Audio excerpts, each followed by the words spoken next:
Welcome everyone to King's Politics. We're delighted to be joined by Mr. Bill Browder. He's a financier and political activist. He's a co-founder of the Hermitage Management, which is once the largest foreign investor in Russia. In 2005, he was refused entry to Russia on national security grounds, and subsequently his offices would be raided. His lawyer and friend Sergei Magnitsky would uncover significant fraud committed by Russian companies. Subsequently, he was arrested, tortured, and killed by Vladimir Putin. Since Sergei Magnitsky's death, Mr. Bill Browder has campaigned for and lobbied for the Magnitsky Act, which freezes assets of those involved in human rights abuses. Thank you for joining us. Great to be here. I wanted to, touch on the early days. For those who don't know, why were you initially involved in Russia, and how did you get into this situation with Russian officials invading the office, and then Sergei Magnitsky, your lawyer, getting involved? So I'm originally from the United States. You can hear that in my accent. But I come from an unusual American family in that my grandfather was a labor union organizer from Wichita, Kansas, and he was spotted by the communists in 1927, and they invited him to come to Moscow.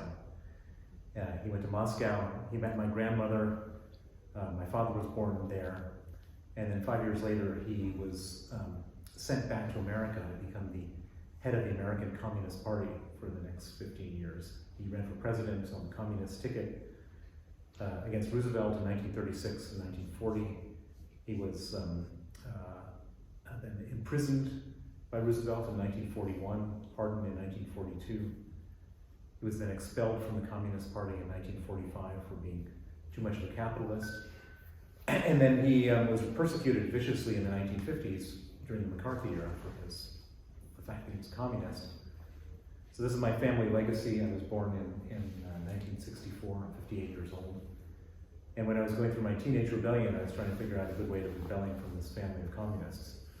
And I tried out several things. I grew my hair long, you can't really tell now, but it grew into an afro, but that didn't upset my family. I followed the Grateful Dead around the country. That also didn't upset my family. But then I put on a suit and tie and became a capitalist, and that very much upset my family. So I became a capitalist. I went to Stanford Business School, and I got an MBA. I graduated in 1989, which was the year the Berlin Wall came down. And I was trying to figure out what to do with my life after business school, and one day I had an epiphany, which is that my grandfather was the biggest communist in America, and the Berlin Wall has just come down. I'm going to try to become the biggest capitalist in Eastern Europe. So I set out. I originally moved to London, and then I moved to Moscow, and I set up an investment fund called the Hermitage Fund, and it grew from zero to becoming the largest investment fund in the country, $4.5 billion of money invested in the Russian stock market. One of the problems that I discovered once I had all these big investments was that all of the companies in Russia were basically being looted by the oligarchs who were the majority shareholders. These oligarchs were stealing money in every way possible. They were embezzling money, stealing money through trading companies, through kickback schemes, bribery, everything possible. And I started to try to fight them to stop the stealing. And the way I did that was to research how they were going about doing the stealing, and then taking that research and sharing it with the international media, with the Financial Times, the Wall Street Journal, New York Times. And from that, it obviously upset a lot of very important people, and I found myself I think it was November, exact date. In November of 2005, I was flying back to Moscow from London after having lived there for 10 years. And I was stopped at the border. I was arrested. I was detained through the night into the next morning, and eventually deported the next day and declared a threat to national security in Russia. At this point, I realized that while it's not great to be deported from the country you live in, it's a hell of a lot better than being arrested or killed, and certainly also better than having all my assets seized. And so I looked around and said, well, I need to get my people out, and I need to get my money out. And so we evacuated all of our staff, got everybody and their families out, and then we quietly sold everything we held in the country without anybody seizing it or taking it away. And I sort of dusted off my hands, and I thought, well, okay, that was pretty dramatic and terrible, but maybe I'll write a book about it someday. And basically started doing other stuff. And 18 months after I was expelled, I get a call from the secretary of the Moscow office. I did keep my office and one person there just in case the storm ever blew over. And I get a call from the secretary, and she says there are 25 police officers here raiding the office. First thing I do is I call my lawyer in Moscow, an American lawyer working in Moscow, to look after all my interests there. And I said, there's a bunch of police raiding my office, what should I do? And he sounded kind of distracted on the phone. He said, there's a bunch of police raiding my office looking for your documents right now. And it turned out that the police were looking for the stamps, seals, and certificates for our investment holding companies through which we had invested all of our money in Russia. And they seized them from the law firm's office. Once they had them, they used those documents to fraudulently re-register our empty investment holding companies. And at this point, I was very concerned, not so much for my money, because the money was safe, but I was concerned that if the police were seizing documents to steal companies, I'd be walking through some airport someday and get arrested on an Interpol warrant. And so I hired the smartest lawyer I knew in Russia, a young man named Sergei Magnitsky, to investigate. And Sergei investigated, and he discovered that the reason that they had stolen our companies and seized the documents was that in the previous year we paid $230 million in taxes to the Russian government. And the people who seized our companies basically went to the tax authorities and filed an amended tax return, and they asked for the $230 million back. And the money was refunded to them on the next day. So they applied for it on the 23rd of December, and it was paid back the next day, Christmas Eve, $230 million. It was the largest tax refund in the history of Russia. Paid back in one day on a fraud. Sergei and I wrote criminal complaints to every different branch of the criminal justice system. I went to the TV, radio, newspapers to put out to publicize this whole thing. And then Sergei went and testified against the officials involved. And we sat back and waited for the good guys to get the bad guys.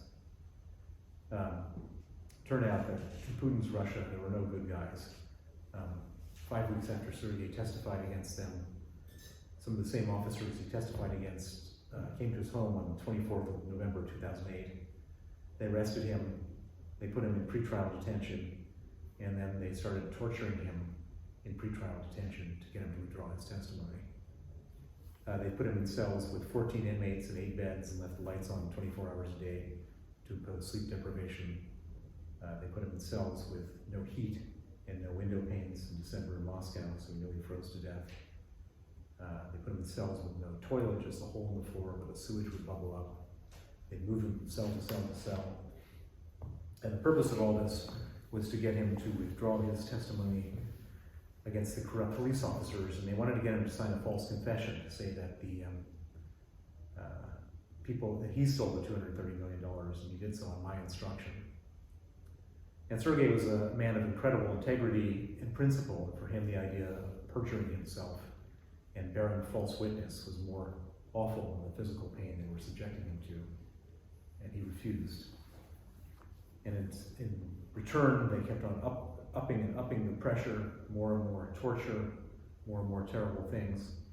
And after about 6 months of this, he developed terrible pains in his stomach. He ended up losing 20 kilos, and he was diagnosed as having pancreatitis and gallstones, and needing an operation, which was scheduled for the 1st of August 2009. And a week before the operation, they came to him again asked him to sign a false confession. Again, he refused. In retaliation, they moved him to a maximum security prison called Butyrka, which is considered to be one of the most horrific prisons in Russia. And most significantly for Sergei, there were no proper medical facilities there. At Butyrka, his health went into a terrible downward spiral and went into constant agonizing, ear-piercing pain. He and his lawyers wrote 20 different desperate requests for medical attention to every different branch of the criminal justice system. Every branch either ignored or denied in writing his requests for medical attention. On the night of November 16th, Sergei went into critical condition, and on that night, the Butyrka authorities didn't want to have responsibility for him anymore, so they put him into an ambulance and sent him to a different prison facility. When he arrived there, instead of treating him in the emergency room, they put him in an isolation cell. They chained him to a bed, and 8 riot guards with rubber batons beat him until he died. He was 37 years old. That was November 16th, 2009, 12 and a half years ago. And following his murder, I've made it my life's work to go after the people who killed him. And so far we've done a few things that really caused them trouble. I want to touch on the Magnitsky Act. Exactly why is it so effective going after their money? As of course, your friends from TED Talk I watched regarding as Vladimir Putin's #1 enemy. Why does he hate it so much? So after he died, first we tried to get justice in Russia. He had documented everything that happened to him. He had written 450 complaints about his mistreatment in his 358 days in detention. And every month or so, he would hand a copy of these complaints to his lawyer, they're handwritten. His lawyer would then file them, and we would get copies. And although the authorities never responded to any of his complaints, or never responded positively, I should say, because of that documentary evidence, it was probably the most granularly evidence-based account of human rights abuses come out of Russia in history. And because of all the evidence, we figured that somebody would have to pay a price for this thing. And it turned out that they circled the wagons and exonerated everybody involved. Because the sun is lighting in my eyes right now. Do you want to move just a little? Thanks. Vladimir Putin got involved in the cover-up. They gave promotions and state honors to the people most complicit. And so we said to ourselves, if we can't get justice inside Russia, we should try to get justice outside of Russia. And that's when I came up with this idea, which is the people who killed Sergei did it for money. They did it for $230 million. And they don't keep that money in Russia. They keep that money in London, in New York, and Miami. They send their kids to private schools in Switzerland, and their girlfriends on shopping trips to Milan. And so we came up with this idea of freezing their assets and banning their visas. And I took this idea to Washington, and I shared the story that I just shared with you with Senator John McCain of Arizona, Republican, Senator Benjamin Cardin of Maryland, Democrat. And I said, can we freeze the assets and ban the visas of these people? And they said yes, and that became known as the Magnitsky Act.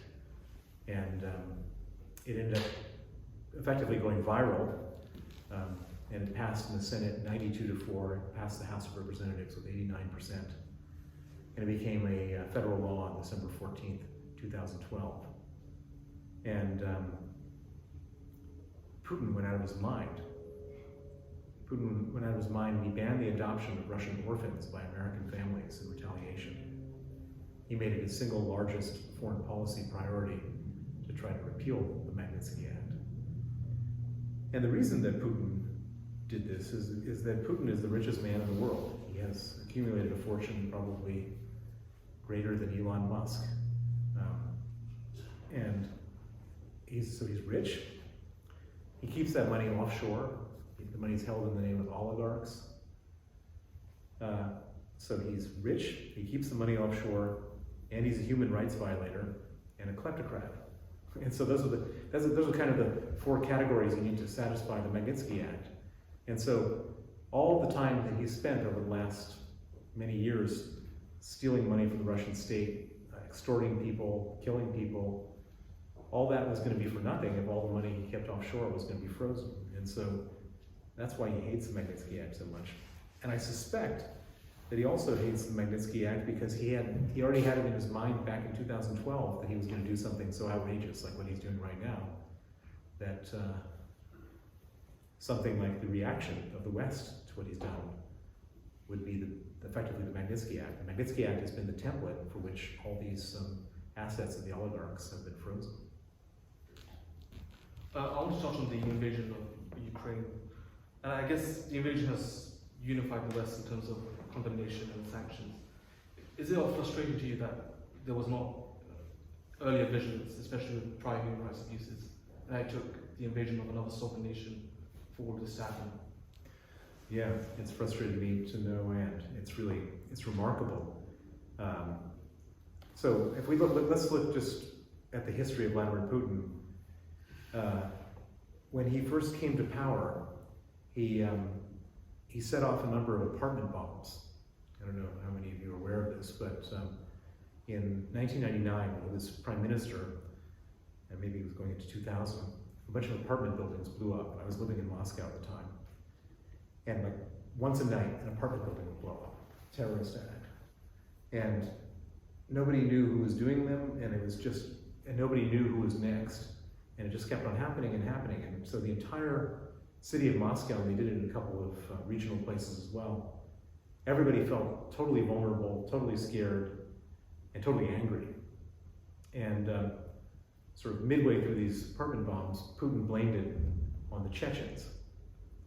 And everyone was so angry that they wanted justice, they wanted this to stop. And that was the basis for then starting the Second Chechen War, in which Putin then killed huge amounts of people.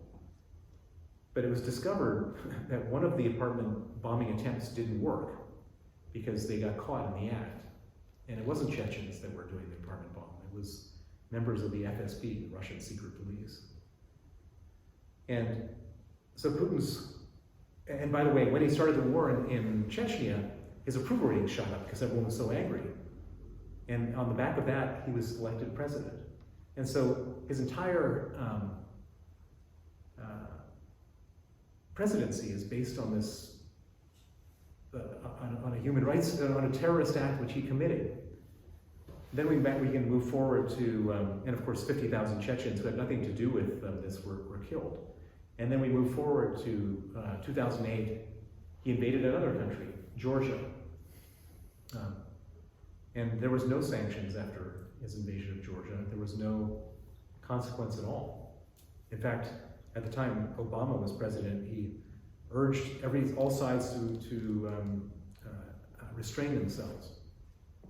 And then he took over Crimea and illegally annexed Crimea. And we did sanction a few people then, but they were all like army generals. We didn't go after anybody important. Then he shot down MH17, no consequences. Then Syria, carpet bombing civilians in Syria, nothing. Then poisoning Skripals with Novichok, the only banned chemical nerve agent in Salisbury, no consequences. And so Putin has kind of gotten the sense that he can get away with everything. And I think that if we had created some consequences for him earlier, and he could see that there was a possibility of really dire consequences, like what he's actually experiencing right now, he might have done a different calculation. In my opinion, the reason why we're in this war right now is that it's not because Putin wants to rebuild the Soviet Union or the Russian Empire or some other grand ideological thing. I think that the reason that he did this is because he needed to stay in power. He understood that all these wars elevate his approval ratings. It's just, I mean, if you look at a chart, it's remarkable. In Georgia, approval ratings go like this, they start drifting down. Crimea goes like this, and now Ukraine like this. And so he's got his reward. So anytime anyone takes a political or war decision or anything like that, they look at the reward and they look at the risk. The reward is very obvious, which is approval rating through the roof. He's solidified his power. There's no risk to him losing power. And he thought there would be no sanctions. He thought that whatever we might do would be meaningless because we're all so afraid of rocking the boat. There was so much appeasement going on. Very much. I was just watching this movie, Munich, The Edge of War. It's on Netflix. I don't know how many of you have seen it. Not the best movie in the world, but it's really very helpful because it takes us back to the time of Neville Chamberlain and all what they were thinking back then. It's just so reminiscent of where we are right now, or where we were, I should say, 3 or 4 months ago. So how do you assess the UK's position in regards to sanctions, condemnation, the actions of the current government? Do you think we have done enough, and especially in regards to Russian assets in the city, have we done enough to sanction and seize those of Putin's closest allies in the city? Well, I would say that the sanctions program now is far greater than I would have ever imagined, possibly greater than I would have ever advocated for, just because I had low expectations. And I would say it's pretty impressive, the sanctions program. But it's not enough. There's 2 reasons to use sanctions. One is deterrence, to change someone's mind. And I don't think we're going to deter Putin at this point. Once he crossed the border, once he crossed the Rubicon, once he became a sort of war criminal, there's no turning back. And so now the purpose of the sanctions are to effectively isolate him economically, starve him of his financial resources so he doesn't have the money to do this war. And in that regard, we've only sanctioned 35 oligarchs. We need to sanction, there's 118 oligarchs and we've only sanctioned 35, and so we need to sanction a lot more before we actually get there. And there's one more thing which is really important to know, that the sanctioning the oligarchs and sanctioning the central bank reserves touch Putin's savings, but they don't touch his income. His income comes from the sale of oil and gas to the West. And every day, Germany and Italy and Austria and all sorts of other European countries send Putin $1 billion every day. It's a lot of money. And every day, he probably spends $1 billion killing Ukrainians. And so, in theory, as long as we continue to buy their oil and gas, they can continue to kill Ukrainians and they don't have to dip into their savings. And so in order to be successful in starving him of his economic resources, we have to cut off the purchase of his oil and gas. Germany and various other EU countries have made an announcement, or actually the EU in total has made an announcement that they're going to stop buying Russian oil, which is good, but that's only 200 million of the $1 billion a day. So another 800 million goes to purchase of gas. And that's a lot harder to deal with, it's a lot harder to stop. And I'm afraid that has to stop, and it's not going to be immediate that it does stop. And so people are going to say, well, are the sanctions working? And for a while they're not going to be working because, as I said, we're only touching the savings, not the income.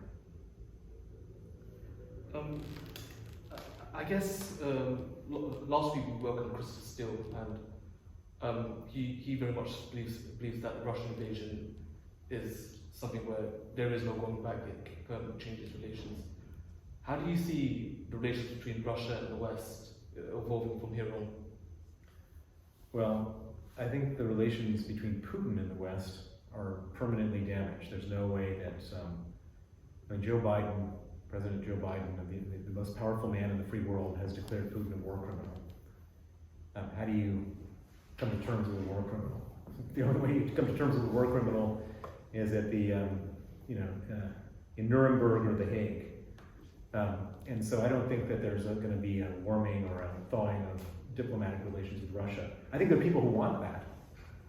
It's very interesting to sort of listen to the murmurings in Germany and places like that of people who are saying, wow, it'd be better if we got back to business as usual. And of course it would be from a financial standpoint, but I don't think there's any way to go back. And frankly, I don't think Putin is going to give us any opportunity, even if we wanted to go back, because he's just going to continue to escalate and escalate. Putin doesn't have a reverse gear. Putin doesn't have he can't show weakness. He can't compromise. He never has compromised or shown weakness, or willingly shown weakness, I should say. So I think that Russia's going to continue to be isolated, and Russia will, I think that the best, comparable is North Korea. I mean, I think that Russia is going to become like North Korea, and so I would agree with Chris Steele on that regard.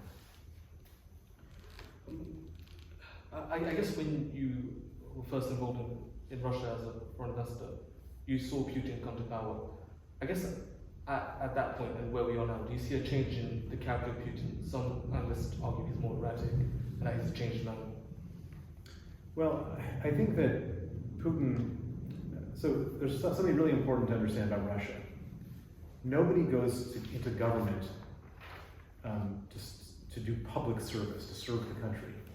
The only reason anyone goes into government, from the lowest level right up to the highest level, is to steal money. That's the only reason. And the higher you are in the government, the more money you will steal. And the highest person in the Russian government, the president, gets to steal the most money. That is what a kleptocracy is, and Russia is the sort of archetype of a kleptocracy. And so I don't believe that Putin's started honest and got dishonest, or started stable and got erratic.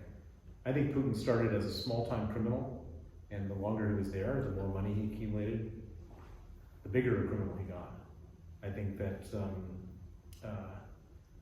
the more he started with little power, the presidency had been sort of, a lot of the powers of the presidency had been privatized by others, and he regained that power.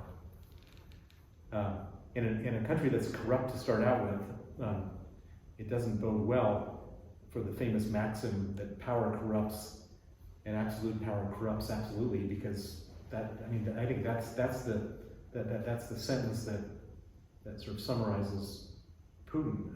And I don't think he's gotten erratic. I think that he's just responding to external stimulus. And so why would he take such a big risk of going into Ukraine?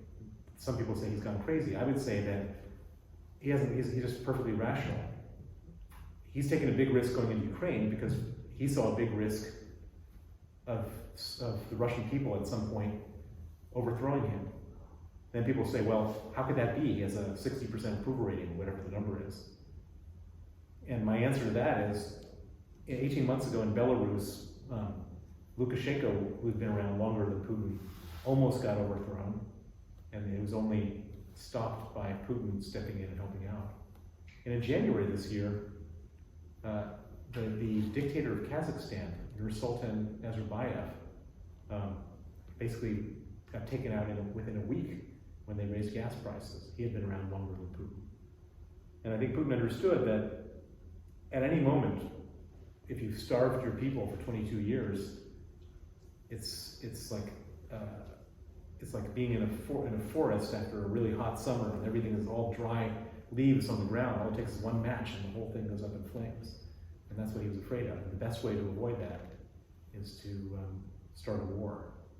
And so I don't think it's anything erratic. I think Putin is behaving exactly how he's always behaved. It's just that we chose to sort of ignore a lot of stuff about him before.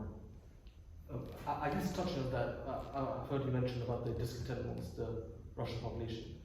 Do you think Putin can afford to lose Ukraine this war? No. It's a very important question, and a key question to everything going forward. Everyone's saying, how's this all going to end? And first of all, it's not going to end because the oligarchs are going to rise up against Putin. They're all scared to death of him. It's not going to end because the people are going to rise up against Putin. He's running such a tight ship, such a totalitarian regime, such a police state, that just even mentioning the word war gets you sentenced to jail for 15 years. The only thing that could happen is, and the only reason that the Russian people might get rid of him is if they see him as being weak. And the one way that we can show him to be weak is to help the Ukrainians win the war. If the Ukrainians win this war, the Russians don't care about civilian casualties, they don't care about human rights, but they absolutely, profoundly care about having a leader who's a loser, having a leader who's weak, and having a leader who's messed up really badly. And so that has to be the objective, and that's the one way in which this whole nightmare can come to an end. Do you still see Putin as someone as a strategic genius, in the sense that it does seem that this war was a major miscalculation, both in terms of Ukrainian resistance, and many analysts wonder how he could have ever thought that this invasion would have been ever successful, and the ramifications with the West. Why someone take this many risks?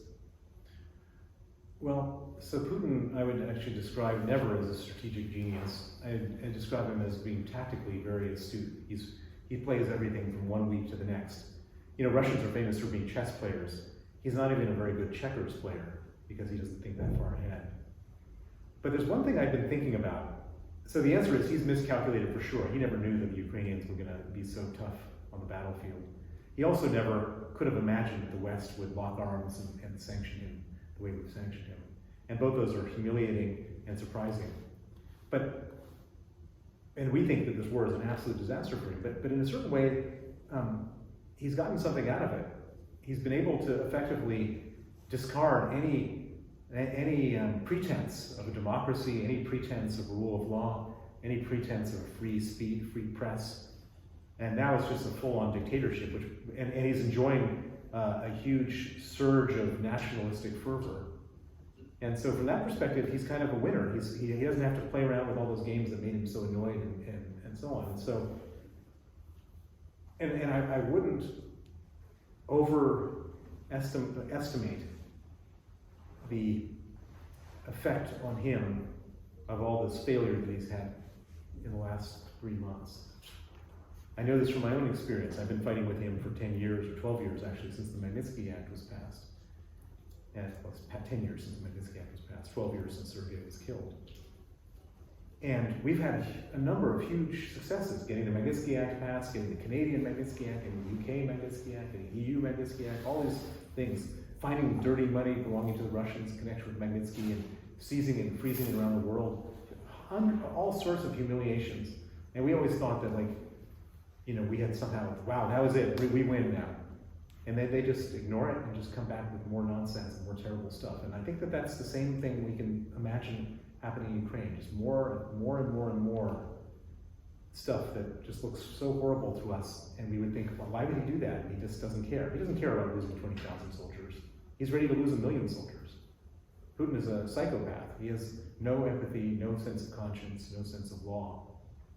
And we think we've won now, or the Ukrainians have won, or winning, or close to winning, and he'll just come back with more and more, paying even a greater and greater price, and we'll be, and his big game here is just to exhaust us, so that we stop watching Ukraine on TV. We stop thinking about it. I mean, how often are people talking about Syria right now? Like none. Remember Syria? They killed 500,000 people, and we don't talk about Syria anymore. There's like 10 million Syrian refugees. We don't talk about it. Assad just rejoined, Syria just rejoined Interpol. We don't talk about it. And so Putin is such a cynical guy. He's thinking time is on his side. He wears us out. And by the way, while we're getting worn out, we're paying huge prices for gas and oil and electricity and food. Right now, we're all welcoming Ukrainians into our homes. Pretty soon, we're going to be grumbling about them taking our jobs, particularly during this recession or worse that we're having, and people aren't going to be able to afford stuff. And maybe we end up with new leaders, populist leaders in different countries that then say, actually, maybe Putin's not such a bad guy. I mean, he's playing the long game, and he may actually win the long game. This is the final question before I give it to the audience. Going to the US, and obviously this is in a few more years, but former President Trump is considering rerunning it. It seems like he would rerun. If he is elected, how do you feel that will play out in terms of the US and the West and Putin? I think it would be a great big gift for Putin. Remember, he's the one who didn't like NATO. He's the one who stopped the sale of arms to Ukraine. I think that it would be a disaster if, for Ukraine, and a disaster for a lot of other things if he became president. And so, disaster for me personally. In 2018 at the Helsinki summit with Trump and Putin asked for me to be handed over, and Trump said, yeah, that's a great idea. And so I'm hoping that anybody but Trump gets elected in 2024. So, audience questions, please put your hands up if you want to ask a question. Anyone feel free. We'll start here. So we've seen that the West is very ready to apply interventionist policies like in Afghanistan and Iraq, but when it seems to concern Russia, they've been less so, like you highlighted, nerve agent, illegal nerve agent usage, and the atrocities in Syria. Why do you think the conflict in Ukraine was the straw that broke the camel's back with regards to the West interfering with Russia's policies like this? Well, this is not interfering, this is just responding. I think that interfering sounds like they were doing something wrong in Ukraine. I think that the US and UK played a very good hand leading up to the invasion. So, in leading up to the invasion of Georgia, nobody was paying any attention. And so Russia said, they fired on us first. And then Georgia said, no, you invaded us. And they went back and forth like that. And so anybody who anyone who was getting a lot of gas from Russia and didn't want to rock the boat, didn't want to mess up the flow of money, had a good excuse to say, who knows who did this, I don't want to get involved. Same thing with Crimea. Putin said, this wasn't our troops, these were little green men, people on vacation, soldiers on vacation who decided to volunteer. And so somehow we have defined the Russian invasion of Ukraine in 2014 as, we call them Russian-backed separatists. There's nothing Russian-backed about it. This is a Russian invasion. But leading up to this one, every day the United States and the United Kingdom repeated over and over again on television every single night, this is Russia's going to invade, Russia's going to invade, Russia's going to invade. And then Macron went to Putin and said, please don't invade. He said, don't worry, I'm not invading, it's not going to happen. Schultz went to Putin, no invasion, these hysterics. Russian politicians say, no invasion, it's not going to happen. And so by the time the invasion actually happened, it was clear it was an invasion, it was clear it was from Russia, and Putin had burned any bridges with any of his apologists. And so there was no plausible excuse for what was going on, and that was the reason that the West was able to lock arms and impose sanctions on Russia. What? Thanks so much for coming to talk to us today. I have two questions from sort of slightly different angles. So the first is, one of the things that stood out to me reading Red Notice was the kind of financially unusual opportunity that the opening of Eastern Europe represented. And I just wondered if you kind of see any parallels with potential opportunities emerging now, or if that is a unique kind of scenario for investment. And the second, more what we've just been discussing, is whether, from your sort of observations over the 30 years, do you see this as a pivotal turning point in the West and Russian relations, or is this just going to be Putin playing a long game and sort of back to usual in 5-10 years? People often ask me that first question, like, where can I make my money doing that kind of stuff? And the answer is that it looks to me like we're about to go into some horrific economic crisis with inflation raging and economies turning over and a war going on and climate change and all this kind of stuff. And so I don't know when the crisis, maybe it's already started. China is now locked down. I mean, there's a lot of really bad stuff happening, interest rates rising, a lot of really bad stuff happening in the world. And I can imagine that it may take a long time, it may take a while, But if we do go through an economic crisis, there's nothing better to do than become an investor after a crisis. You don't want to become an investor before the crisis because then you lose your money. But if you can, and the crisis may be closer to home. You don't have to go to Russia to make that. You know, maybe right here in the UK, elsewhere in Europe. I don't know for sure, but it looks like we're going to be heading for some pretty rocky sailing. I'm sorry, what was the second question?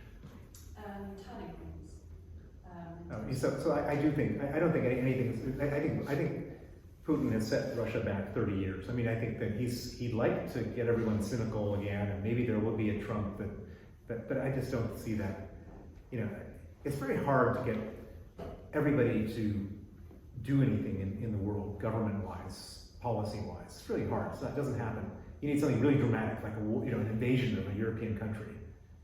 And then to change the policy, it requires a huge amount of consensus to change the policy. And so I don't think that anything is going to change anytime soon. And as I said, I think that Putin will just do more and more to escalate.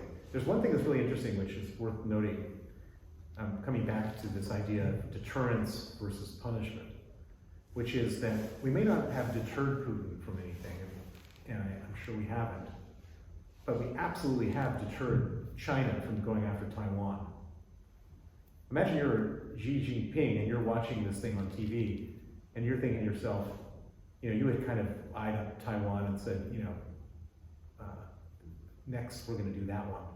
And all of a sudden you see these massive economic sanctions like never done in the history of the world. I think you're going to say, you know what, let's just stick that on the back burner for next decade. And I suspect, I mean, this in the same way as when Obama had created a red line for Syria, and then Assad gassed, you know, he said, if they use chemical weapons, we're gonna do something. And then they used chemical weapons against their own people, and we didn't use anything. And that was like a total demonstration for every bad guy in the world that America's not gonna get involved. You can do whatever bad stuff you wanna do. And similarly, by us getting involved heavily, that's a message to all sorts of bad people all over the world, not just the Chinese, but everybody, that, hell hath no fury like a scorned West when in one of these situations. And God, you don't want to be on the wrong side of that. Just to touch on that point, if you say that China would be deterred to invade Taiwan based on the current events, but you mentioned earlier that the efficacy of Western sanctions on Russia is curbed by our dependence on their oil and gas, then don't you think that the West's dependence on China's economy and their global output would kind of counter that, and perhaps she wouldn't mind going ahead? Yeah, well, so I think that you're right, absolutely, and China has got this huge weapon, but that just refers to government policy. So if you saw China doing something really horrible, or like just with Ukraine, so if China starts supporting Russia in invading Ukraine, you might look at the label on the t-shirt that you're about to buy and see where it's made. And you might say, I'm not going to buy anything made in China because those guys are supporting murderers or are murderers.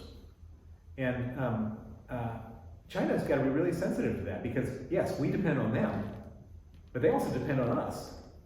And I don't think they want to risk it. I mean, and by the way, China's now just rolling over. They've got their own sort of problems. And so as they roll over, the last thing they want to do is do anything to alienate any of their customers. They've got to be, they're busy they've been busy throwing their weight around for the last, couple of years and doing a lot of horrific things and putting people in concentration camps and all this kind of stuff and getting furious when anybody calls them out for that. But, they've got to worry about what we want to do. And the world has kind of woken up. The morality of the world has kind of woken up with this whole Ukraine thing. And I think that people will be much more kind of open to the idea of, looking at the labels on their shirts. And I know a lot of companies that are saying, why don't we see if we can get something from Vietnam instead of from China when we have to source goods? Because Chinese, that's not necessarily a reliable place.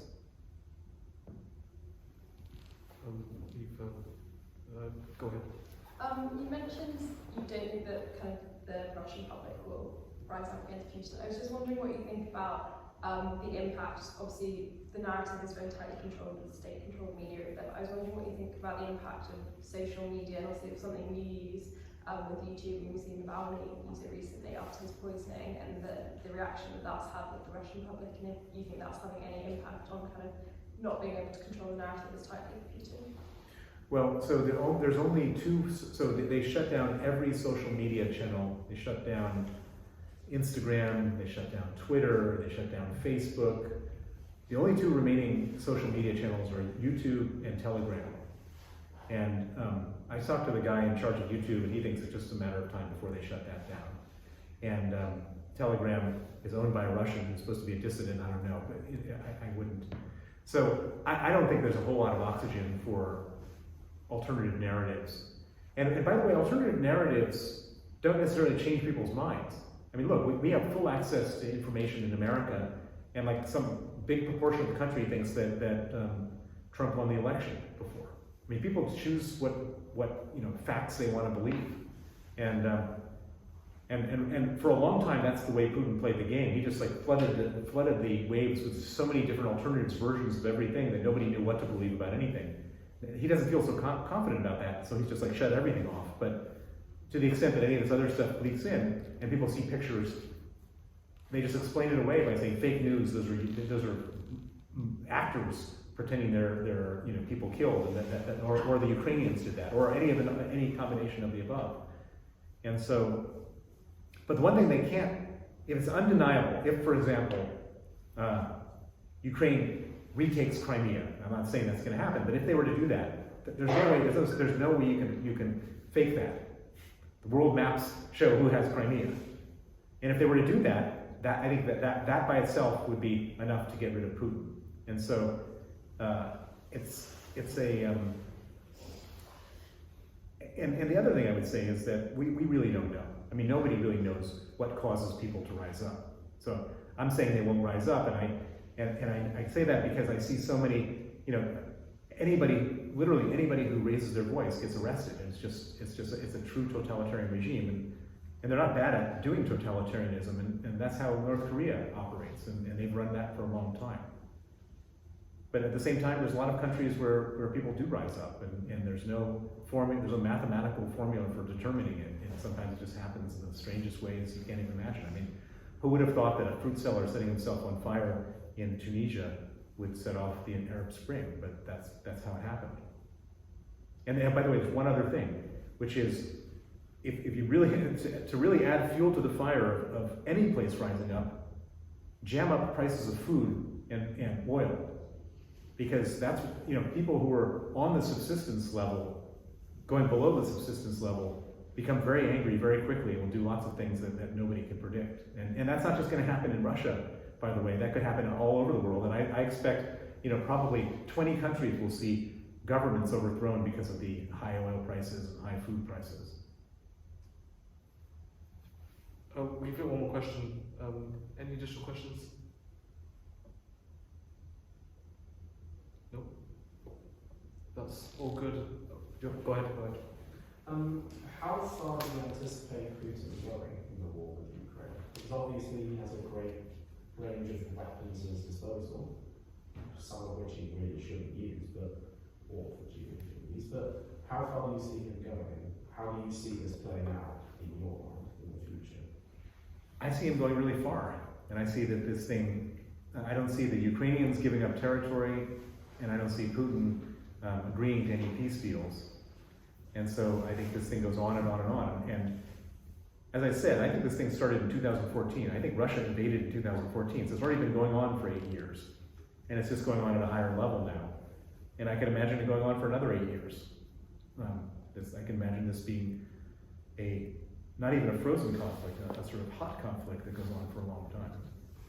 And will he use nuclear weapons? If there was a good strategic reason to use a nuclear weapon, he'd use it. Will he use it against the West? No, because we would then, use our nuclear weapons against him. And there's this. The reason people don't use nuclear weapons is nobody wants to end up in a nuclear apocalypse. But would he use nuclear weapons against Ukraine? Maybe. Would it accomplish any strategic goals? I haven't been able to think about, I haven't been able to look at that and see where a strategic goal could be accomplished. Let's say he blows up Kiev and kills 4 million people. What does that accomplish for him? He's just killed 4 million people. Does he control Ukraine? I don't know. I don't think so. Does he? Does the fallout come over Moscow? Probably yes. And so I mean, there's a lot of reasons why he wouldn't use a nuclear weapon, because it just doesn't necessarily accomplish anything for him other than just making him into, you know, if he's a pariah for the Western world right now, if he used a nuclear weapon, he'd be a pariah for the entire world. I don't think I just don't see him going that far. Will he threaten nuclear weapons all the time? Because why not? That's what he does. He thumps his chest and threatens everything and hopes that we run scared. That's been his strategy for 22 years, and it's worked really well. But you know, he's threatened Finland and Sweden, and they still join NATO, and so here we are. Although Turkey has now apparently vetoed their application, but that should be interesting politics for the next few days. I think that's all we have time for today. There's one more question back there. Go ahead. Thank you. If this is all successful, are there any particular countries, either in Europe or in Central Asia, maybe in the post-Soviet states, where you think Russia may see as a next target? Yeah, I think the next target is going to be, if he so really important to know that if he doesn't stop with Ukraine. It's not like he's been eyeing Ukraine and he'll be satisfied and that will be the end of the story. He'll show up at the Estonian border or the Latvian border or the Polish border. He'll point his guns at the troops on the other side, and he'll point some nuclear weapons at London, Berlin, and Washington. And then he'll see whether we really believe in Article 5 of NATO, whether we're ready all for one and one for all. And he'll hope that a bunch of pundits on Fox and MSNBC are all going to say, wait a second, why do we want to have a nuclear war with this guy over a country that we don't even know where it's located on a map? That's what he's hoping for. And so we should really hope to God that we don't end up having to make that choice. I think we're going to probably end it there unless there's any other hands on. I cannot see. Yep, we'll end it here. Can we have a huge round of applause for